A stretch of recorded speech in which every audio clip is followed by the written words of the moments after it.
చెన్నూరు పట్టణంలో రాష్ట్ర వ్యాప్తంగా ఇచ్చిన బంద్ పిలుపు మేరకు ఆటోలను బంద్ చేసి డ్రైవర్లు తమ నిరసనను వ్యక్తం చేశారు.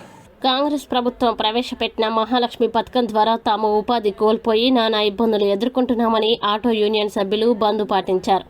మహాలక్ష్మి పథకం ద్వారా ప్రయాణికులు తమ ఆటోల్లో ప్రయాణించకపోవడంతో తాము పూర్తిగా నష్టపోతున్నామని, ఆర్థికంగా ఇబ్బందులు ఎదురవుతున్నాయని వారు ఆవేదన వ్యక్తం చేశారు. రాష్ట్ర వ్యాప్తంగా ఎంతో మంది ఆటో డ్రైవర్లు ఆత్మహత్యలు చేసుకున్నారని, ఒక పూట తిని మరో పూట పస్తులుండాల్సిన పరిస్థితులు తలెత్తాయని వారు పేర్కొన్నారు. రాష్ట్ర ప్రభుత్వం స్పందించి ఆటో డ్రైవర్లకి ప్రతి నెల ఆర్థిక భృతి చెల్లించి మమ్మల్ని, మా కుటుంబాల్ని ఆర్థికంగా ఆదుకోవాలని వారు వేడుకున్నారు.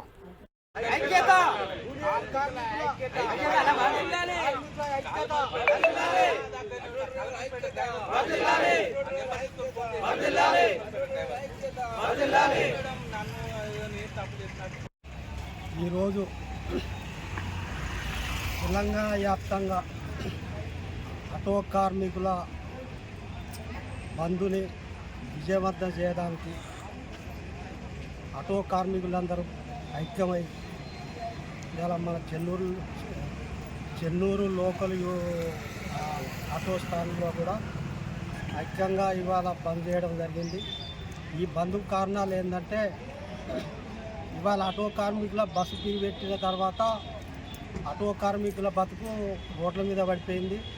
ఇవాళ ఆటో డ్రైవర్ల బతుకులు కొంతమంది కిరాయి పుట్టాలు, కొంతమందికి కంటైనర్లు లేవు, కొంతమంది భూములు లేవు, కొంతమంది కుటుంబాలే ఆటోల మీద బతికే పరిస్థితి ఉన్నది. కాబట్టి మాకు ఈ గవర్నమెంట్ 6 గ్యారంటీల లోపల, ఎందుకంటే మాకు కూడా పథకం పెట్టింది కాబట్టి నెలకు ఒక 15,000 12,000 విత్తనాన్ని మాకు హామీ ఇచ్చింది కాబట్టి దాన్ని మాకు ఆ గవర్నమెంట్ అమలు చేయాలని మేము కోరుకుంటున్నాం. మహిళలకు ఇరి బస్సు పెట్టుడు మంచిదే, కానీ మా కార్మికుల పొట్టల మీద కొడతాళ్ళు. ఇది గవర్నమెంట్ కూడా ఆలోచించి, ఎందుకంటే పిరి బస్సులు పెట్టుడా పెట్టద్దా అనేది, ఎందుకంటే ఈ రాజకీయ నాయకులు ఆలోచించి మాకు సరైన న్యాయం చేయాల్సిందిగా మేము కోరుతున్నాం. ఆటో డ్రైవర్లకు ఇలా బంద్ చేయడం జరిగింది. రాష్ట్ర వ్యాప్తంగా ఆటో డ్రైవర్లు బంద్ ఇచ్చారు. అదే ఆ పద్ధతిని మేము పాటించినాము.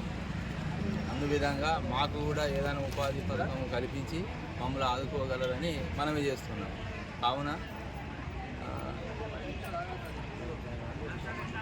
ఆటో డ్రైవర్లు ఎంతోమంది చనిపోతున్నారు గిరాకులు లేక. అందుకే మేము మాకు ఏదైనా ఒకటి ఉపాధి కల్పించి మమ్మల్ని నెలకు 10,000 5,000 ఏదైనా మాకు కల్పించగలని కోరుకుంటున్నాం.